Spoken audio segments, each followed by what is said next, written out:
है और medical doctor हूँ और करंटली जामियातुर रशीद के कुलियत शरिया डिपार्टमेंट के थर्ड ईयर का स्टूडेंट हूँ।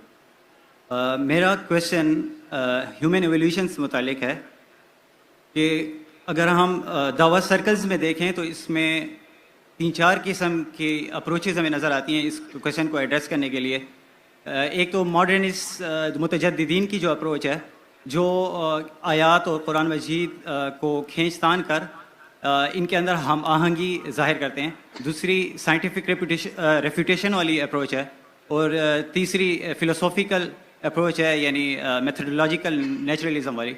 तो आपसे आपको ओपिनियन जाना था कि इनमें से इफेक्टिव आप किसको जानते हैं, क्योंकि साइंटिफिक अप्रोच पे भी एतराज़ किया जाता है कि उनमें माइनॉरिटी ओपिनियन लिया जाता है साइंटिस्ट का, जबकि कंसेंसस उनका एवोल्यूशन के होने पर है। अगर इस्लाम पे माइनॉरिटी ओपिनियन को लेके एतराज़ किया जाए तो हम नहीं लेते।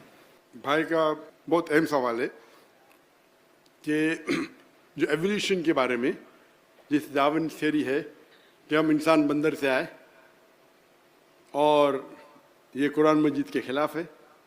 तो भाई साहब पूछ रहे थे कि 3 तरीके होते इसको अप्रोच करें। एक लोग जो एवोल्यूशन को पूरा सही मानते और घुमा फिरा के बोलते भाई ठीक है कुरान से टकराता नहीं, और दूसरा तरीका है फिलोसफिकल बात करना, और तीसरा साइंटिफिक एविडेंस को जो साइंटिस्ट कहते उसको दूसरा एविडेंस देना और प्रूफ करना कि ये साइंटिस्ट गलत है और कुरान सही है। 3 अप्रोच है। मैं मानता हूँ आखिरी अप्रोच में कि मेरे नज़दीक, क्योंकि human beings evolve from ape is not a scientific fact according to me. ये साइंटिफिक फैक्ट नहीं है, ये हाइपोथेसिस है मेरे नज़दीक। मैं जानता हूँ कि अभी पहले तो बहुत कम साइंटिस्ट, कुछ दौर था कि ज़्यादा साइंटिस्ट मानते थे डार्विन में, बाद में कम हो गए, फिर बड़े ऊपर नीचे होते रहता है। लेकिन आज की तारीख में भी पहले ऐसा था कि अक्सर अगर आप पूछेंगे 1 to 1 तो अक्सर अग्री नहीं करते थे। मैं चंद साल पहले की बात करूँ, लेकिन अभी आप करेंगे, लास्ट जो मैंने सर्वे किया था, तो जो लोग मानते हैं कि डार्विन थ्योरी सही है और कुरान से नहीं टकराती है, और वो शुरू में करते नहीं टकराती, एंड में बोलते हमें सिर्फ एक चीज़ पे एतराज़ है कि हम बंदर से नहीं बने। वही तो बात पे डिस्कशन हो रहा है। तो पूरा घुमाते 1 घंटे का लेक्चर देते डार्विन थ्योरी सही है, और आखिरी में बोलते भाई सब चीज़ सही लेकिन हम बंदर से नहीं बने। मैं बोला भाई साहब पहले बोलो ना ये, और बहुत से लोग मेरे दोस्त है, दाई है, मैं उनसे बोलता हूँ भाई आप पहले बोलो हमें कोई तरह से, शुरू में तकदीर के बोलो हम बंदर से नहीं बने, फिर आप डार्विन थ्योरी को सपोर्ट करो। डार्विन थ्योरी की कई चीज़ सही है कि every living creature is made from water. Quran भी कहता है, कुरान में सूरह अंबिया सूरह नंबर 21 आयत नंबर 30 में लिखा है अवलम यरलज़ीना कफ़रू अन्न समावाति वल अर्ज़ कानत रत्क़न वजअलना मिनल माइ कुल्ला शैइन अफ़लाइन वजअलना मिनल माइ, हमने सब चीज़ पानी से बनाई। तो डार्विन थ्योरी की कई चीज़ सही है, लेकिन बुनियादी चीज़ तो सही नहीं भाई।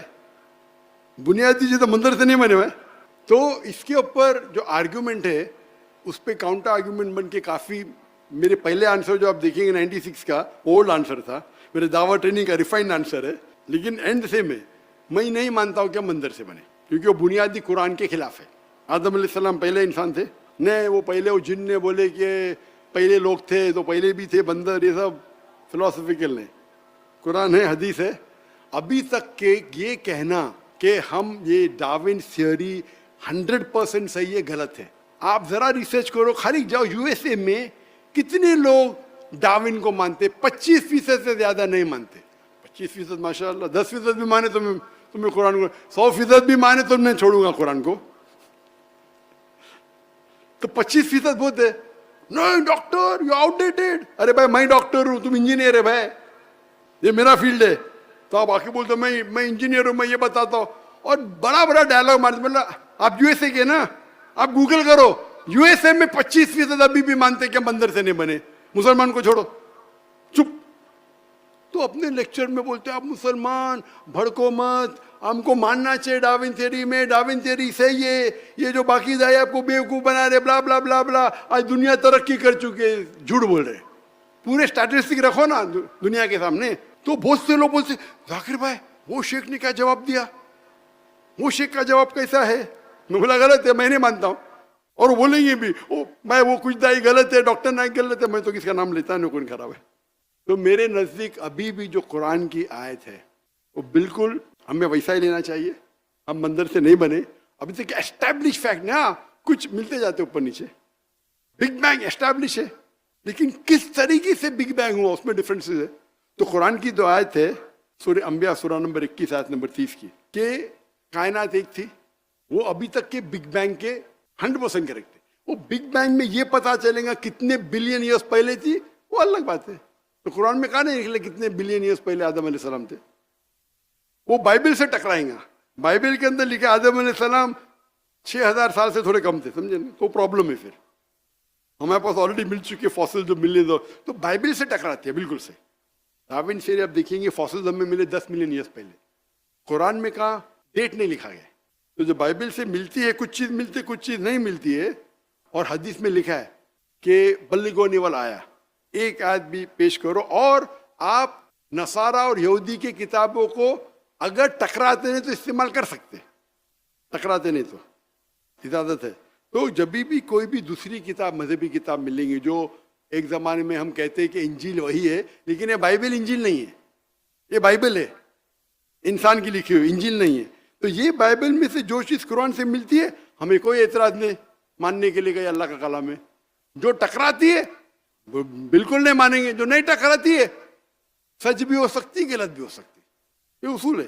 तो जहाँ तक कि डार्विन थियरी है, वी अप्रोच साइंटिफिक। और अब मेरा लेटेस्ट आंसर, लेटेस्ट मतलब अभी तो पुराना हो गया, जो लास्ट क्योंकि हर साल अपडेट करना मुश्किल है, 2016 में किया था।